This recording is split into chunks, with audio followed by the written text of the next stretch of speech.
Ladies and gentlemen, my name is Andrew Grahn, the Assistant Director of the Center for International Studies. Mark Lysett, the Director of our center, could not be here today, so it is my pleasure to welcome you to the second installment of our year-long speaker series on global inequalities, the conditions and consequences of social and natural disparity. As we all know, recent transformations within the global economy, from increased neoliberal reform and the dismantling of the social welfare state to manufacturing-driven growth in the global south, have resulted in a massive respatialization of wealth and poverty, adding new dimensions to one of the world's oldest problems, inequality. Through this series, CIS, along with the Program on the Global Environment, investigate the character and experience of inequality today. Toward this end, we are thrilled to welcome Saskia Sassen back to the University of Chicago to discuss her latest book, Expulsions, Brutality, and Complexity in the Global Economy. In this work, as we shall hear today, Professor Sassen uncovers and analyzes novel economic formations and practices that now populate global capitalism and that recurrently result in pernicious social and environmental effects. It is the most important intervention precisely at a time when we collectively reckon with the socioeconomic infrastructures of contemporary inequality. Saskia Sassen is currently the Robert S. Lind Professor of Sociology and co-chair of the Committee on Global Thought at Columbia University, but many of you know her from her time here in the university's Department of Sociology. Her recent books include Territory, Authority, Rights from Medieval to Global Assemblages, A Sociology of Globalization, and the fourth fully updated edition of Cities in a World Economy. A testament to the global impact of her scholarship, Professor Sassen's books are translated into over 20 languages. She has received diverse awards from multiple Dr. Honoris Causa to being chosen as one of the top 100 global thinkers by Foreign Policy in 2011, one of the top 100 thought leaders by GDI MIT in 2012 and 2013, and receiving the 2003 Príncipe de Asturias Prize for the Social Sciences. We are overwhelmingly fortunate to have her join us today. Just one quick note on the event format. After Professor Sassen's talk, there will be time for questions from the audience. We will have a microphone positioned in the center aisleway, and we ask you all to line up to address your questions so that we will have them clearly recorded for the video that's being made of this afternoon's event. After the Q&A period, we will adjourn downstairs to the first floor, to the Swift Hall Commons room, where wine and other refreshments await, and where the Seminary Co-op bookstore will offer copies of Expulsions on sale.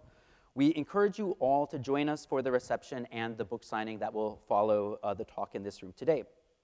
And now, without further ado, please join me in welcoming Saskia Sassen. Thank you. Oh, I have it here too. That's good. Great. So I brought some books for the center. The Territory book. I put it here. I'll probably forget it, but you shouldn't. And the Cities book. This is international relations, but I think cities, as you know, increasingly are a sort of part of international relations. Well, I should say it's always an enormous pleasure for me to be at this university, which I think is the best university, even though I left it. But as we all know, this is now a tradition. Those who leave, when they find each other in some place, you know, always say, the University of Chicago, the best university. You would never say that about the university where I'm now at, which is Columbia University. I've never met people who left Columbia University who will say, the best university, because it is sort of, you know, it's in Manhattan, so it's a bit unstable, let's say, and it's, I just find it really extraordinary, the attachment that people have to this university. Now, I don't see too many faces that are smiling with pleasure. You are probably right now in the phase of suffering while you are at this university. That's part of what, you know, what makes it great, probably. Anyhow, thank you very much, Andy Gran and the Center for International Relations, for inviting me. I'm delighted. Now, what I try to do in this little book is to sort of look at extreme conditions. And part of the story then becomes exiting paradigmatic knowledge centers, going to the edges, the fuzzy edges of paradigmatic knowledge. Because the extreme condition is often left out of our standard methods, of our standard sort of conceptualizations and theories. The center, the median, the mean, those are the things that have dominated, certainly in the social sciences.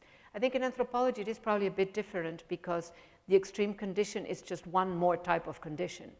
So for me, this issue then of putting myself at the fuzzy edge of paradigmatic knowledge means not rejecting that paradigmatic knowledge, but still having to construct, if you want, some conceptual instruments that justify that positionality. So that is the zone that I call before method. Method being a disciplining condition, a disciplining space that sooner or later you've got to deal with. Me too, I have to deal with it, right? But I need, and I'm sort of ex post, I've come to understand this more. I've been doing this for a long time, which probably explains why my first book was which is now considered a classic, was rejected by 12 publishers. 12. I believed in it. I kept sending it out. You know what it means? You sent out 7 copies violating all the rules of the game, and 7 no come back. Anyhow, but now I'm framing it, so that makes it just a bit more elegant and probably digestible. And I call that zone of before method, the zone of analytic tactics. And I mean it literally. So here are a few, and I've already talked about this, so I hope that those of you who have already heard this from me can excuse me for this. So one is the need to actively destabilize stable meanings. Being at the edge of a paradigmatic body of knowledge, or being in a period of transitions where existing categorical conditions, by which I mean conditions that have been captured in master categories, say the economy, the national state, the middle classes, they're all unstable. So the other version of this is the instability of certain master categories, which have been so mainstreamed that they're invitations not to think. When you say the state, the economy, mostly it is not an invitation to figure out, well, what are we really talking about? But in today's epoch, I would argue, those who are working on the present, you've got to deal. What is the state today? The liberal state during the Keynesian period is a far more stable category, if you want. Same thing with the economy. It's no longer a national economy. It's an economy that has gone through extraordinary transformations in a very short period of time, actually. So that is a bit the idea there. But for me, the analytic practice is to actively destabilize, which is a whole sort of job in itself. Secondly, in the shadows of powerful explanations. Powerful explanations are serious stuff. You can't just throw them out of the window, so to speak. You've got to deal with it. But what you can do is ask, what don't I see when I invoke one of these sort of powerful explanations? When I say immigration, what don't I see about the subject that I'm actually trying to understand? For me, this is, by the way, a long-standing issue. When we say immigration, it's almost an invitation not to think, not to say, well, who are we the citizens? Are there new transversalities? You know, when does the immigrant become us? Nobody thinks of the current German population. The Middle East, the Midwest has a lot of German descendants. Nobody thinks of them as immigrants. So the temporal functions, right? I'm speaking a bit in shorthand. I'm assuming that you are with me. Now, something that I'm working on now is the category territory. And I did a book on that, but now I'm writing a little book where I'm trying to make the category territory work analytically. That's the project. In a way, territory is sort of taking a long analytic siesta because it has one meaning: national sovereign territory. No matter how complex, if it has a singular meaning in its clarity, it's actually not really working analytically. It's a descriptive, rich category. And so I'm sort of trying to, and I should say, for me, territory is this complex category with embedded logics of power, which in our Western modernity, in our global modernity, but certainly in certain periods, reaches its most accomplished form in the national state, the national liberal state, and also logics of claim making, which again, in our experience, our Western experience, citizenship, Western style citizenship is the most accomplished form. So, and the question for me is, if I make it work analytically, which at the extreme means that nomads, nomadic actors, whether they are New Age, travelers, whether they are nomadic tribes, grazing tribes, but from the nomad to new forms of territory, I think of the global city as a peculiar type of territory, neither fully national nor fully global, inserts itself in national sovereign territory. What happens? So my question then becomes, what do I see? Huh? If I make territory work analytically. So I think of dark pools in finance, you know what I'm talking about? Up to 70% of financial trading. According to Bernanke, he delivered this right before he stepped down from the Fed. He said up to 70% of financial trading is happening in black pools. So that's not a lefty person's language, that's the Fed. And he said, we don't really know exactly what happens there. That I say finance is making a certain kind of territory. It's partly electronic, but it partly also depends on materialities, supercomputers, which are cited somewhere. Huh? So it's like a way of really unsettling, but also making this category territory, because it is not fully land or earth or terrain or ground. It's a mixture of logics and materialities. And then finally, an emphasis on making. Now, that means a partial account, because we inherit meanings, we inherit genealogies of certain types of acceptable practices, etc. But still, I'll take the shortcomings, but I'm very interested at this point in understanding a whole variety of very sort of foundational categories, but also processes, in how we, in terms of the making of them. Huh? So I speak about making territory, for instance, making justice, making inequality. It's partial. You cannot reduce that outcome that we call inequality to how it was made, because too many things come together.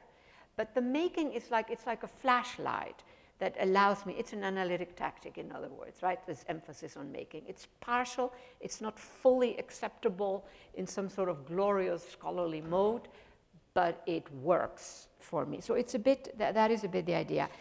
Now, I just, in this Expulsions book, what I do is I position myself at the edge, as I already said, of these paradigmatic knowledges. So I do look at the extreme condition. And so a very simple example of that is the long-term unemployed. At some point, they fall off the cliff. The statistical eye no longer sees them. They may be fully material, but they're no longer counted. We lose track. Every census we know expos when they try to, misses all kinds of things, numbers of people, events, etc. So there is a lot of stuff that gets lost. That would be one example. Another example, I hope I have that slide here, is a very different type of example, is this massive increase in displaced people. And here the problematic is a temporal one. At what point should we stop calling them the displaced?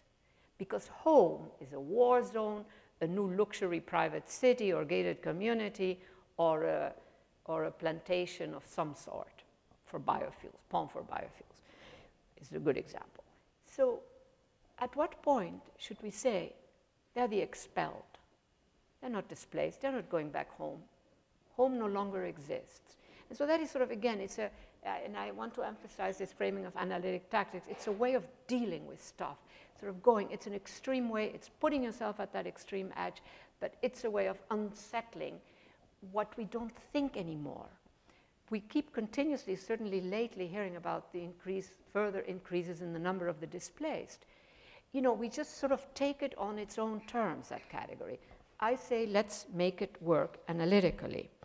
Now, another example of this making is what we have done with the environment. And this is a beautiful example, so to speak. Can you see this well? This is an extraordinary accomplishment. We made that. You understand what you're seeing, right? It goes from being one of the largest interior, water bodies to being a sliver of itself. We managed to expel billions of cubic meters of water. Now, this is a very dramatic example, but we know well it's not the only one. So what I see when I say making, it forces us to understand the variety of material practices and probably enabling whatever laws or whatever it might be that lead us to that. Now, a third, here's another example, right? We made that. Why? There is like, these are drastic, they are brutal transformations. And we, of course, know that there's a whole slew of them. Now, one way of framing, sort of getting a more general framing about our current epoch, and again, I want to emphasize the edge of what we know, the edge of accepted explanations. I repeat, the edge of paradigmatic knowledge. But it's to ask this question, what, a figurative question clearly, what is the steam engine of our epoch? Now, the typical answer when I have a chance to sort of ask people afterwards or now, but now we don't have time, the typical answer is information technologies, which is a very reasonable answer, you understand, because it is present like the steam engine directly or indirectly everywhere and has managed in often micro ways, not macro ways. A war can create a macro transformation, but this is often in micro ways, massive transformations. I say no, partly as a provocation, partly as an invitation to problematize a bit more what marks our epoch. I actually think that information technologies are a massive force of transformation, but I insist that the biggest one is finance. And what I want to emphasize here is the difference between finance and traditional banking.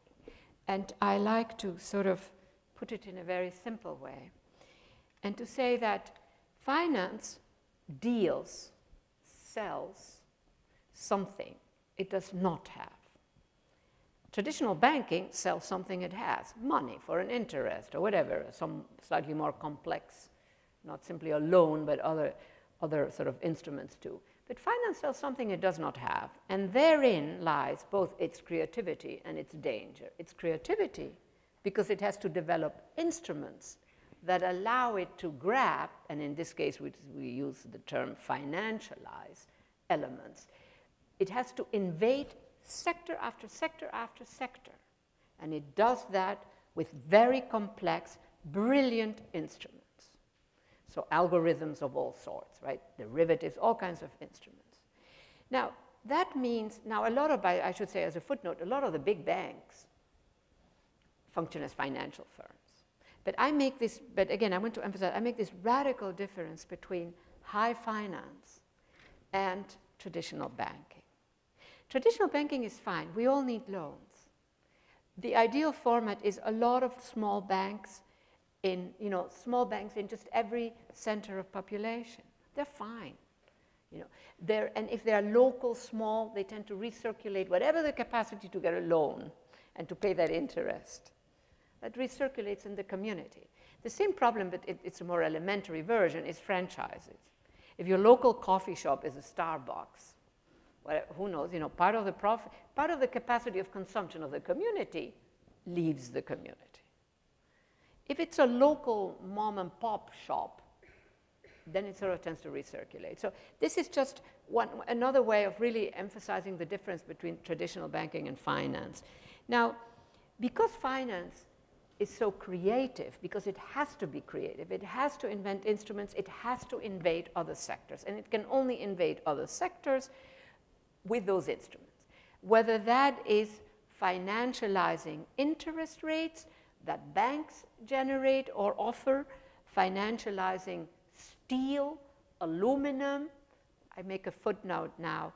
Did anybody hear the stuff of Goldman Sachs, who owned all these warehouses full of aluminum?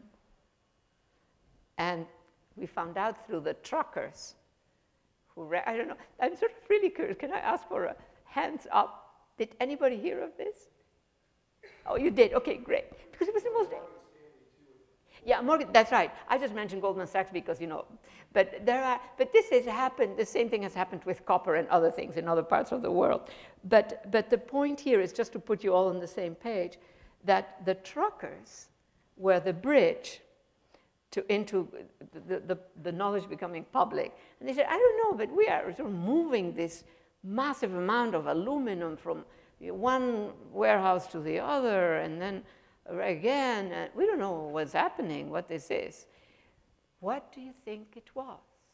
It was Goldman Sachs, who owned the aluminum, delaying delivery, because that would create a bit of a crisis in the commodity markets, and hence the price would go up. And then some brilliant, I don't know what, figured out that in that rise of prices, and that is something that must have lasted for about 8 months.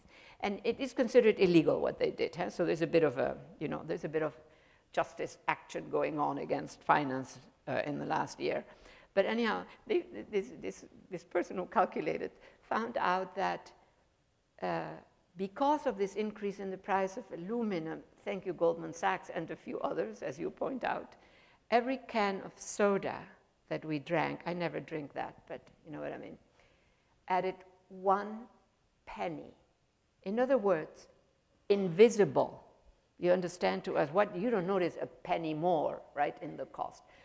But when you multiply all the different ways in which aluminum was used, of course, it actually created a very robust profit for Goldman Sachs on this delaying of delivery of aluminum.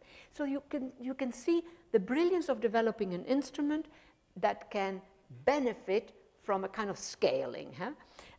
Did you understand what I just described? Okay, fine, because I find this absolutely amazing. But anyhow, we know that there has been a lot of hiding. At one point when the Chinese were really building Shanghai, you know, 7,000 high-rise buildings in about 5 years, there was a lot of hiding of copper. So there was in the Netherlands, I went there, a warehouse that was hiding brand new copper. And a journalist was there and asks, well, this looks like brand new copper. I said, no, this is old copper. It was just a lie. So you have these strange little, but these are little, this is innocent compared to some of the other stuff. So now back to finance. And so finance, I say, is a capability. I'm going to have to move a bit faster because, where's the clock? Right. Because I have a lot of stuff to show you. And this is just one little example. I'm sure some of you are familiar with this. And I want you to see this curve, this growth curve, right? Can you see all over there? And the period, it's 201. It was under what is it? I can't even see there what it says here. Right, it's under $1 trillion, basically, right? 919 billion. And then it reaches 62 trillion just a few years later, basically 6 years later, the high point. And this, by the way, at this point, when it reaches 62 trillion, at that point, it is more than global GDP. That's the GDP of all the countries, including China, which was about 54 trillion at that point. Secondly, those 62 trillion were under 10% of the total value of financial assets as measured by outstanding derivatives, which is a classic measure, which was 650 trillion. I mean, we are talking orders of magnitude. Now, let me quick footnote.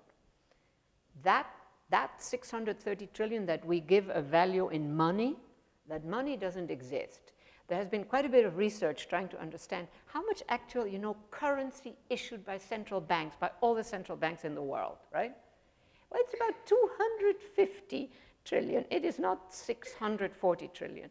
The value of finance in this high point that happens a few years ago, right now it's gone down, over a quadrillion. I want to emphasize again, it's not money, it's a capability. Huh? So in that sense, then I argue, this is sort of the steam engine. Now here are some of the, well, this is the dark pools, we don't need to go there. But so I very quickly want to emphasize this capacity of finance to use extremely modest assets, like the subprime mortgage that was mostly low-income people who didn't even believe they could ever own a house. And of course, they mostly did not get to own a house. They lost everything they had, poor thingies. So use a very modest asset, and through enormously complex, really brilliant mathematics, the mathematics of physics, huh? Those who track what cannot really be known. In other words, finance is a bit that way. 16 steps, a colleague of mine at Columbia University, Patrick Bolton, a brilliant French economist, not the French economist we all know about, but he is also very brilliant, Patrick Bolton. And so, to separate the modest asset, camouflage its modesty, and produce an instrument basically on high-grade debt that relies on long chains of fictitious money, Marx would say, if he were here. And then it works for the high investment. So here you have the back room. I love this image. The back room at Goldman Sachs. The back room used to be the place where the secretary sat, right? 100 physicists. Now, I really admire, I admire physicists. It's fantastic, sort of, I think it's a form of knowledge that belongs to today. I think that about philosophy, too, philosophy and physics, because there's something intractable about our condition, and both of these forms of knowledge are extraordinary about capturing something that you cannot fully capture. Huh? So that is sort of one way of putting it. But so here are these physicists developing. It's the technical problem. Do you know that little book, The Technical Problem, that uses as its key example the atomic bombs, that kind of, and the napalm thing, making a napalm that could resist water in Vietnam? Are you with me, or am I just covering too many domains here? Anyhow, I'm not going to illustrate. You can ask me afterwards, otherwise I'm never going to end. So what I want to emphasize is these brilliant minds, these extraordinary complex sequence of things that are necessary to produce an elementary brutality, which is that these modest assets that generate what the high investment circuit wants, which is give me an asset-backed, not acid, but asset. My English fails me. Asset as a real stuff, an asset-backed security or instrument. Because we are done with all these long chains of derivatives. What does this all mean? Give me something material. Huh? That is the aluminum, for instance. That's something material that you can financialize. And so out come these little houses, because 70% of people own their homes. That's not going to last forever, by the way. That's about to end that. But in the United States, those are the figures. So anyhow, so here you have the results then. Some of you must be familiar with this. But Bernanke also said, the data basically come from the Fed. Huh? But this mode of presenting them that comes from Reality Track is just the simplest way to read it. Otherwise, it's impossible. But the data actually come from the Fed. You know that the Fed is a research institution also. They have great data. I always visit their website. A lot of stuff in public domain, actually. So at the end, Bernanke says, well, we're going to have 13 million households. And households is a bit ambiguous because sometimes it was a property that was used to rent out rooms. Huh? So it's not quite a family, let's say, but it's a household. Out of their homes in a short period of about 10 years. It's a short, brutal history. Now, people tend to think in Europe, oh my God, that's just the Wild West of the United States. But just a minute back, this is brutal, you understand? Short, brutal. It was not the fault of these people. We now know, and people are going to jail for this. The agents who were selling these mortgages said they needed 500 contracts per week to make it work, because everything is very accelerated. They said, sign, sign, sign. It doesn't matter what you know, what you don't know, what you have, what you don't have. Sign. They needed the contract. All they needed was a contract. The challenge in the back room with the physicists was how do we disconnect, hide, I repeat now, the value of that modest little house from the final instrument.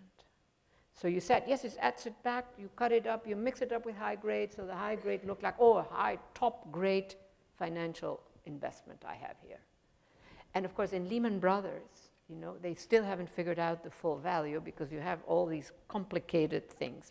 But anyhow, so in Europe, this is also happening if this computer moves. Now, among the top, I mean, the numbers are very different, huh? But the highest foreclosure rates include Germany. It's an invisible little history. People don't know that. And again, this is data, you know, I go to a lot of sort of data sets, etc. Hungary is the worst case. It has 1 million people now out of their homes. Hungary is a small country. So this is a story, you know, that is, in the book I have sort of a full list of this. And now I wanted to just, coming back to this question of finance, I just wanted to run you through a very specific set of issues. Here you don't need to look at all the numbers. I just want to do a bit of work on this table. This comes from IMF staff papers. I use a lot of that. The IMF has some very good people, and the staff papers are open access mostly, but they're not part of the official reports necessarily, you know, but they're available. We pay for this all. You know, the IMF, we pay for all of that stuff, so we might as well use it. I'm always amazed at how many people don't use it. They have great stuff. I think some of those economists at the IMF are actually bored with some of the standard issue stuff, and so they do their own research. Anyhow, here we are. So look at the title of this, ratio, I just really want you to pay attention, if I may ask you. Ratio of household credit to personal disposable income. Now, credit sounds really pretty. It is debt, okay? It's a special kind of debt. Now then look at the years. This is a crucial history, just as with mortgages. So 2000 to 2005, a lot of these transformations happened then. And it's so extreme, some of the stuff that happens, that's when we, of course, then move into the financial crises. Now look at Hungary. 11% in 2000. That is very modest. Germany, a healthy economy in many ways, 70%. That's very reasonable, by the way. The United States, of course, already over 100, huh? Always number one. Spain, now look at Spain. Spain, 65, very reasonable. And then it sort of built its own, what do you call it, the grave? The grave, right, yeah, right, there you go. Now then back to Hungary. Hungary, 11%, only 5 years later, almost 40%.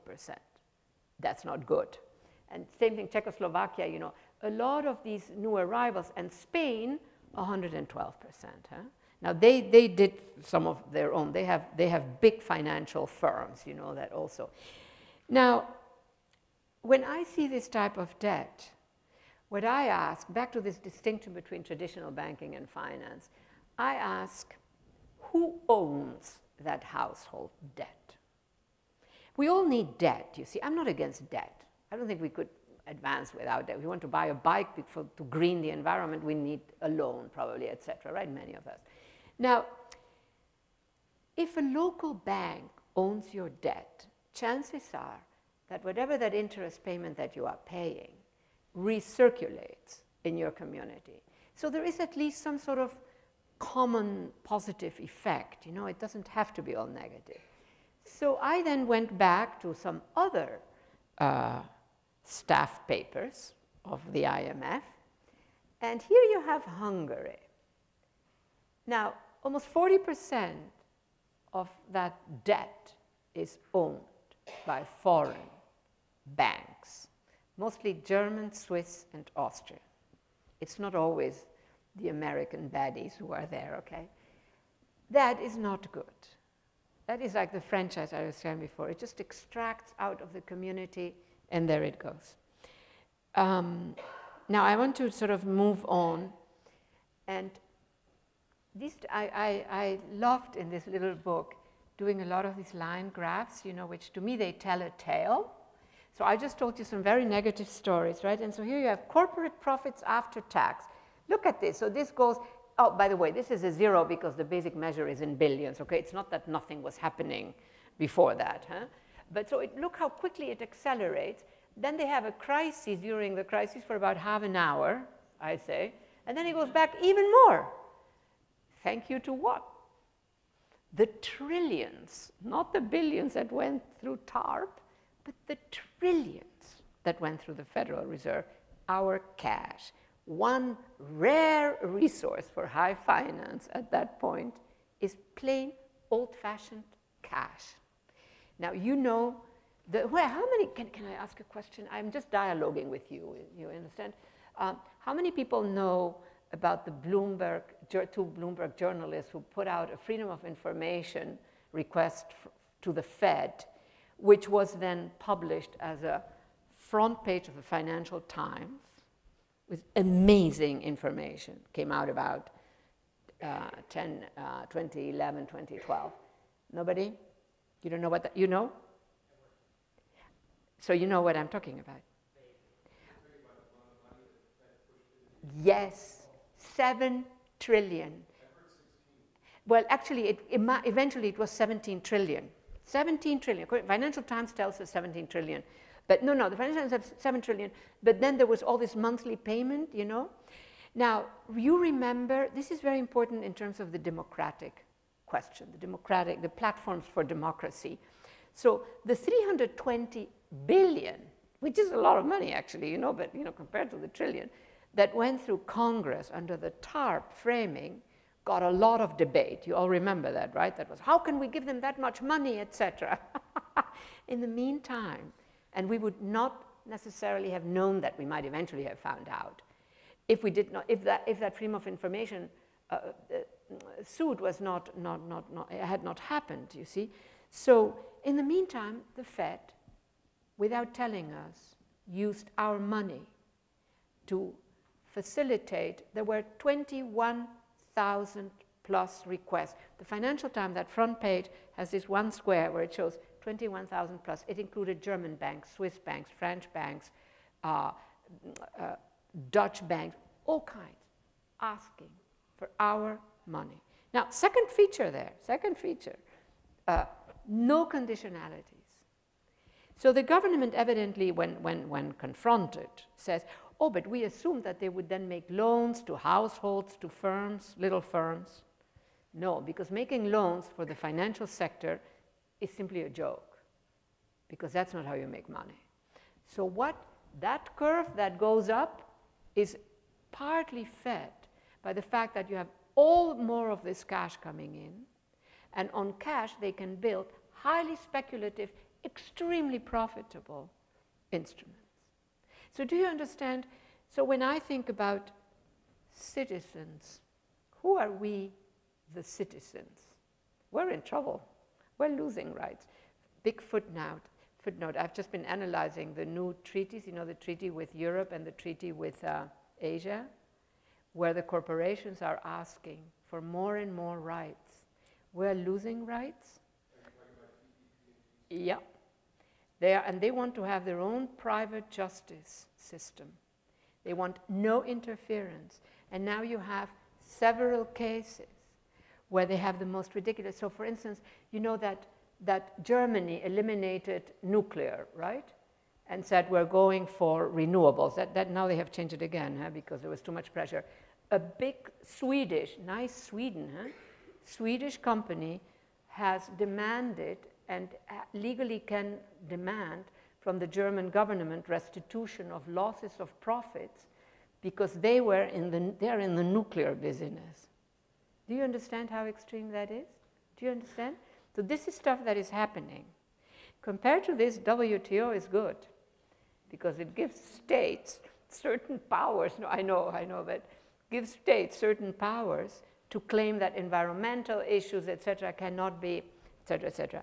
Now, so here, this is corporate assets in the US. They don't even reflect the crisis. If you can see, you know, if the crisis is around here, I mean, around here, nothing. It's as if nothing. So we are dealing really with two worlds. Now, I have to move on. In the meantime, our states are losing. They all have, also Germany, sharp increase in government debt, which can be good or bad. You must all be familiar with this incredible, I always tell my students, you have to have this in your back pocket, so to say, or whatever, the cell somewhere in your brain. This is 100 years of inequality, right? Which shows both Keynesian years, it goes down, etc. Policy can make a difference. But if you read the literature of this period, they said, now that we have found the formula to have a prosperous working class and a prosperous middle class, we're never going to give it up. Well, you know, by the mid-1980s, etc., it was already happening. This is the curve of the appropriation of the top 10%, etc. It's income, it's not inherited wealth. And here, this is one that I do want to dwell on if you don't know it. This is, again, sort of 30 years. It really ends with the current census, the latest census. And what it shows is that the bottom 50% barely registered an income. It's basically a flat curve. And the visual order that allowed so much of the chattering classes, you know what I mean by that term, right? Very smart. They have information. But, you know, they make big pronouncements. So the chattering classes said, oh, there is no inequality. Oh, this whole period when I was struggling to say, yeah, there is growing inequality, when I was writing my global city book, they said, no, there's no inequality. What was the visual order that gave them that sort of element of material presence? Gentrification in cities. So New York, which had been very poor, was broke, suddenly beautiful, all this stuff. It's fun, it's incredibly good. And now, of course, the same chattering classes are just chattering about inequality endlessly. I was very glad, I must say, when Piketty ran away with a ball, so to say. Huh? They first were, oh yeah, he supports the baby, the little boy here, supports our positions, all these nice lefty economists who don't do much homework. I mean, and then he just ran past them, you know, in a way that they didn't, I don't think they expected that. I hope I don't offend anybody here. I'm Dutch, and we Dutch are a bit without nuance, so. And here are more, I cannot, this is another one that is interesting for the US. Ratio of 1% wealth to median wealth, you know, even if you look at wealth, you have this amazing after 2007, 2008, this is after the crisis, you understand? This amazing increase in concentration. So it's this juxtaposition of a crisis and then this growing concentration of wealth. Now, I want to move on because I really want to get to some other subjects. So another element that I can both frame in terms of these, of my analytic tactics, or in terms of these expulsions, they go together, of course, in my book, is a question of land grabs. Huh?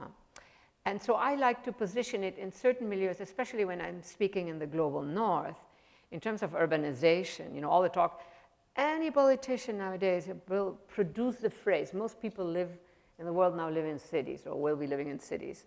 And so that sort of provoked me so much that I have this certain kind of little talk that I give sometimes, which is, what don't I see when I just say urbanization is expanding? And one thing I don't see are the land grabs, which are massive, which are producing massive expulsions of people from the countryside. Where do you go when you're expelled from the land? You go to cities. So I remember that in my analytic tactics, one of them is, you know, when I invoke these powerful explanations like urbanization, invitation not to think. The urbanization means focusing on the city, or the urban. No. What about looking, you know, at the, whatever we want to call it, the land? So here's just one example. I have a whole chapter on this in the little book. There's this one period here. You know, this is an old history, imperial history, etc. I like to really differentiate. The outcome may be similar, but the conditions that, I have 5 minutes left? Oh my God. Okay. That's my operatic moment. So I like to understand the conditions that produce the outcome. You know that, and they vary. Imperial Britain, imperial Spain, they wanted the whole continent. Today, a lot of the imperial logic wants some very specific goods. They don't want to deal with the whole country. They don't want to deal. So a lot of these land grabs are by foreigners. You know, there are also domestic ones that they like. This period, 2006, 2010, in 2006, for about 6 months, the main buyers, this is right before the crisis, they already know that the crisis is coming in finance. The main buyers in sub-Saharan Africa were hedge funds. Goldman Sachs bought in Russia, JP Morgan bought in Ukraine, but in Africa it was hedge funds. Now, none of these was about to become a farmer, you understand, right? It was land was becoming valuable. 2007 is when we suddenly see this incredible rise in the price of food. Do people remember that? Maybe don't remember that. Why should you remember this? Anyhow, because there was this commodifying and financializing of commodities. Land was becoming very valuable. And the investment community, they pick up on all of these things, right? And so suddenly land, and in fact, it's mostly used for biofuels. So here's a graph. It's also in the book. Africa is the main, but it's happening everywhere. They're also buying in Europe. They're buying land in France. The Mormons of Utah, are, for whatever reason, are buying land in Cambridge in England. Can you believe this? But anyhow. And the important fact is it's mostly biofuels. I mean, industrial crops for biofuels, which means that you are really killing the land. Huh? You're killing the land because you can use all the pesticides you want. Now, the image that I would like to put in your minds is when a big buyer, in this case I'm referring to two acquisitions that China has made, buys 2.8 million hectares of land in Zambia and another 2.8 million or something like that in Congo to make a plantation. What happens? What happens is an expelling of floras and faunas, of genealogies of meaning, of cultures of farming, of everything, and the people, right? So what looks like a business transaction in some settings, when you go there, you know, and it is, of course, also killing the land. Now, talking about land, one thing that is happening, I also have the chapter that I got most engaged by in this little book is a chapter that I call Dead Land, Dead Water, where, again, I emphasize that we made that. We made that dead land. And I also argue that, in a way, we need to show in the little territory book that I'm writing about, I'm saying dead land and dead water should be seen as jurisdictions, because then they become present. We shouldn't pretend that it doesn't happen. You know, in kindergarten, we should show them a map of the United States, for instance, that has all these dead land. We made that. We killed that. We killed that.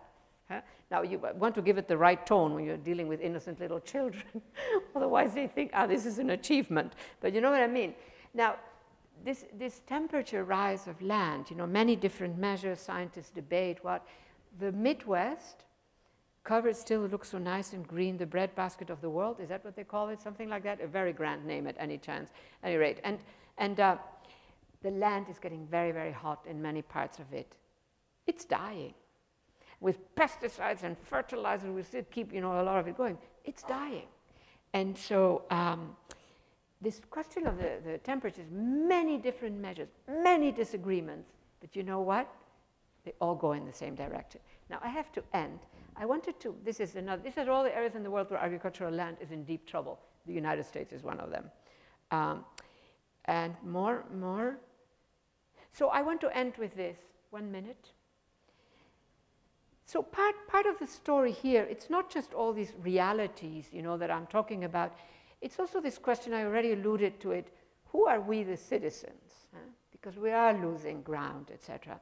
And so I just want to ask, how many of you have seen this map? It's in the public domain. It's 10,000 buildings that are engaged in full-time. Really, the correct term is data gathering, about all of us. But of course, surveillance is the next step. But it's data gathering. And again, I repeat this in the public domain. And this is Washington Post. It was published in 2010. And only now, recently, after Mr. Snowden makes these revelations, some people actually are aware of this. I am very impressed. Again, it comes back to what I said at the beginning, stuff that is visible, that is material, the long-term unemployed, how it can become invisible, right, to the statistical eye. But this is a full materiality. These are huge buildings. We don't see them. We may be standing in front of them, but, you know, it doesn't have any meaning. And that also I find very interesting in terms of how we make meaning. And that, again, belongs to the zone of making knowledge. So this is a great example, and I end with this. This is Washington, D.C., right? the surrounding area, 33 building complexes. 33. That's a lot of materiality. For top secret intelligence work are under construction or have been built since September 2001. Together they occupy about 17 million square feet. And they are in fact invisible. You understand? Invisible in terms of their full meaning. We're only capturing silhouettes, so to speak, if we're looking at them. This is the equivalent of almost 3 pentagons. We all know the Pentagon is huge. And, or, this is the best one, 22 US Capitol buildings, the Capitol building being the sort of the house of democracy, so to speak, right? So in that sense then, who are we, the citizens? Thank you very much.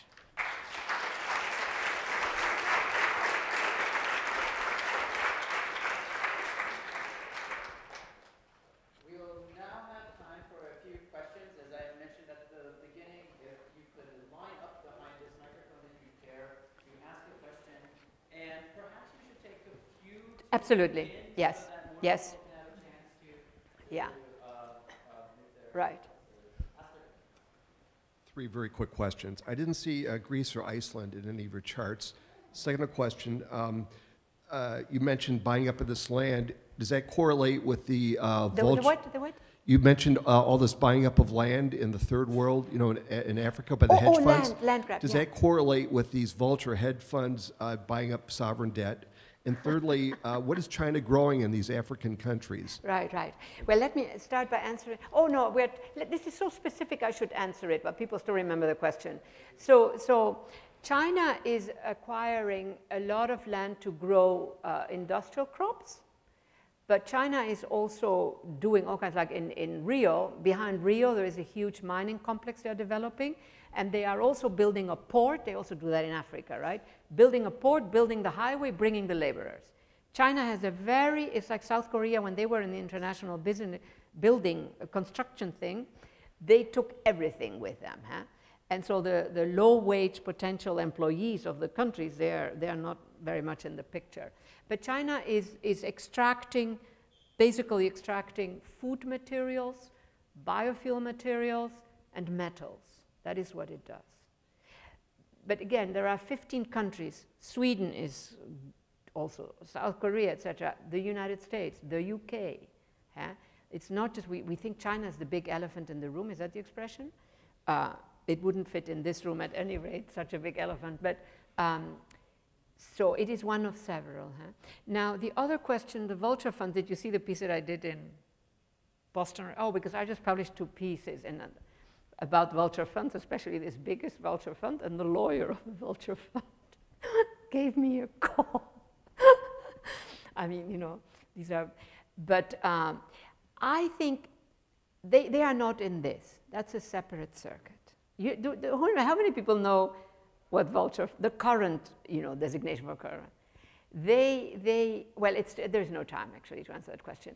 But it is an excellent question, and you should check it out. I did a long essay with a legal scholar for Boston Review. It just came out in this issue, which is the vulture funds of Wall Street. That was not my title. And I did one in foreign policy. You saw the one in foreign policy. That's where the lawyers came and they said, yeah. I mean, anyhow. But now the other, you asked, what was your other question? You had another question at the beginning. Oh, Greece and, well, I talk a lot about Greece in my chapter 2, huh? My chapter 1, where I look at, for instance, one of the issues that interests me, I use Greece and Spain, but especially Greece as an example of a shrinking economy, an economic space that shrinks, that is then economically cleansed, so to say, by the IMF and the European Central Bank, that in other words, they eliminate 30% of the unemployed, the hundreds of firms that went bankrupt disappeared, and then the IMF, and this happens in January 2013, can say, Greece is back in business, and that means that capital can be deployed. The same thing happens with Spain, now in April, for about a week. Spanish bonds, which is basically government debt, were the hottest item, you know, because they sort of I talk about this economic cleansing of these economies. You eliminate all the negatives. When we put out all the long-term unemployed, our employment rate looks better. You know, investors are happier. So I use some of these countries as natural experiments to understand how the powerful storytellers that are the IMF, the central banks, etc., how they describe these conditions. And really, you know the term ethnic cleansing, right? So I play on that term by saying economic cleansing. So they leave in their measures only that which can paint a positive story. Why? Because that means that all that capital that is looking for investment opportunities says, okay, Greece is safe again, and there they go. Disappeared, invisible, no matter their full materiality, it's 30% of the workforce, et cetera, of Greece. So that is how Iceland, I can't remember if I ever mentioned Iceland, but Iceland is an interesting case, you're right. Yes? Hi. I wanted to thank you for your, as you described it, Dutch bluntness. Yes. But in a deeper sense, going to the edge is actually taking a cold, hard look at the reality that we're at. And you described many aspects of it that, and you didn't get to, I mean, you had another, 2 hours here? You could have spoken to it and still not gotten to it. Look at Ferguson, look at people standing up, look at the horror of being black and Latino here. My question for you, and actually I know you know something about this, is that if people, so what the, I can't say that, right? What the hell are we gonna do? That's the big question that just begs this, right? What are we gonna do? What is humanity gonna do? Climate scientists, they say 20, 30 years, right? To the tipping point, and they're usually too short on their models. Yeah, it's now accelerated. Yeah, so here's my question. It seems to me we're at a moment right now where people are waking up and looking for answers, and whether we have to address the big questions of whether a radically different society is possible. Right. And you all got to think there is a dialogue between Cornel West yes. and Bob Avakian on That's right. Pardon? Just, can I finish, please? It's happening in New York. Yes. Yeah, but we're running out of time. That's the issue. So I was just wondering what your thinking is on in terms of the importance of people starting to talk about not only the reality, but what to do about it. I know. And I would encourage everybody to see me afterwards about this, because this is trying to change the character of discourse. Yes. Hi, I actually just worked at the Federal Reserve this past summer, and I'm glad to see. Did you have a good time? I had a fantastic time. Yeah, I really recommend the website. You know, Yeah, it has a lot of data. It's our data. You know, it's about us too. fedinprint.org, fedinprint.com or .org or something like that. Yeah. It's fantastic. Yeah. But while I was there, I actually worked directly with Chair Yellen and had the opportunity to ask her about climate change. And, you know, we have all of this data from the Fed about agriculture. You see citations of drought and all these other weather phenomena in the beige books and all of these other sources. But there is no Fed research on climate change at all as the root cause of these things. So I asked her, and then I suppose I should ask you, what do you think the Fed's role or central bank's role is as a research institution, as a institution that may be able to... Right. I get it. Yes. Yeah. Good question. What do you think? Excellent. Yes. I will connect it to your... yes. I promised that I would take you all together, and then I can... Yeah. Thank you for the talk. I just have a question really about maybe your opinion on a perspective that a couple friends of mine had down at UT Austin. They study the Middle East and politics there. And I had one friend in particular there who was and still is very dismayed by the tidal Arab Spring for those revolutions taking place there, because he feels like it obscures a greater problem that kind of spans more countries than just the Middle East. Whereas, I mean, the focus there is kind of on like political authoritarianism.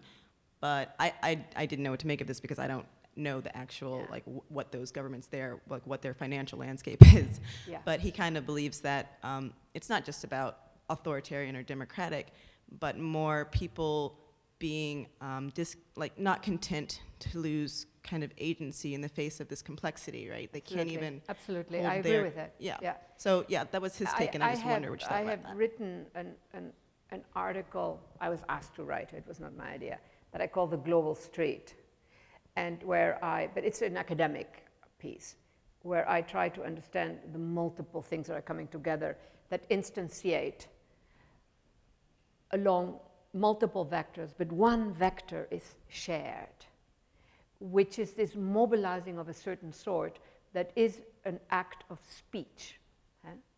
It's speech through this occupying, etc. But the interesting thing is that each of those, even if we look at the United States, New York was very different from Oakland, right? Just to mention two forceful places. Each has a genealogy of meanings, has its own particularity. So for me, the question becomes, what is this recurrence that is fed by such particular histories? Say in Egypt, the port there, you know, it was very different from Cairo. I mean, there were many differences there too. So there are these rich, specific histories and genealogies of meaning, and yet there is something that is happening. And to me, that is really an interesting question, and it also contains within it possible sort of what is to be done, you know, what is next? Where do we start? Because what we cannot assume is that it's all the same. It's all different, and yet, you know, that and yet. And so that to me is a very pregnant question, and let me then quickly answer. I don't really, with the Fed man, there you are. So, you know, I mean, I think that you saw that I praised the Fed. The Fed is an amazing collaboration of researchers gathering data. When I was in Chicago for 10 years, the Fed was one of my homes, actually, you know, because it has all this data, and it's totally underutilized. So I think what you just put your finger on a very important point, which is the Fed should start gathering other types of data sets. Secondly, making connections. We're destroying the breadbasket, as they like to call it, right? Well, let's begin to not just look at the surface, but look at the temperature. All you need is the temperature of the land, and you know it's dying. You know, the stuff. Though there are layers of land, etc. But so yes, I think that there are all kinds of other projects that should be happening. To what extent this? Where is the woman who just asked that question? Some of the issues that you raised. Where are you? There you are. Should also be factored in, you know, I mean, the big issue, the name that it is given in polite circles is the middle class is losing ground, right? That's a very tame articulation. It's not incorrect. It tells you only a little, right? But it is a problematic that they can handle. You know, they have the means, in other words. So, but absolutely, you should think about, you can email me also with ideas, and I can send you back ideas. Yes, and this will be the last one because we have to leave. My question has to do with an author named Daniel Inequality, who's written 2 books. Inequality, yes. Yeah, I meant to write an introduction. Okay. That's a deadline that I forgot about. Thank you. You really made my day. The Future and Its Enemies and Democracy of Knowledge is a pair of books that's just come out. Yeah. And to me, it speaks in part to the question of what can we do, in the sense that his focus is on the financial crisis, et cetera, is first of all on what you referred to in terms of citizenship. And it speaks to it also in terms of what you were talking about the whole time, which is the data, especially what's invisible, especially what's not being talked about at the center, Right. and making that data available, which requires thinking and theory and conceptualization, which has to come from outside the center, because it's not going to come from the center where the problem is. So part of what my question is, but also my sense of the importance of what you're doing, is how to make that data that you describe in a book visible. I know. Outside of the academy and outside of the circles that are dominated. That, to me, part of the question of what can we do is a question of how do we see what you have been saying we need to see and that is not being seen. Anyway, that's right. Well, it's a great ending thought, because I think you're absolutely right. You see that we have to. Now, I tend to just to take one partial intervention, this question of the Occupy movements. When people say, well, they went nowhere. No, it's a first step in a trajectory. Number 2, what did they achieve? You know what they achieved, in my view? which is to make the social. We no longer know how to make the social. And the social is critical. It's networks, it's interactions, it's collaborations, it's divisions of functions and knowledges, etc. And so they had to keep the peace. They had to develop social capabilities. So they learned how to make the social. Today, the only ones who know how to make the social are slum dwellers. They've got to survive, and elites. Because to be rich is not the same as being an elite. An elite means making the social. You have a project, etc., and that also comes back to you. By the way, I'm on the host committee of that event in New York, because this is about religion and revolution. So you all know Cornel West, right? That's religion, right? And Avakian is, he's revolution. And so this is a very serious, the church is a famous church for bringing together people who might not be usually talking to each other. Huh? But this is a one particular vector through which to get at questions. I produced here a very different vector. What we were just talking about is yet another one. Okay, thank you very much. We have to end. Thank you. And let's continue the conversation downstairs in the Swift Hall Commons room, where we have tasty food, wine, other beverages, and there will be copies of Expulsion for sale and signing.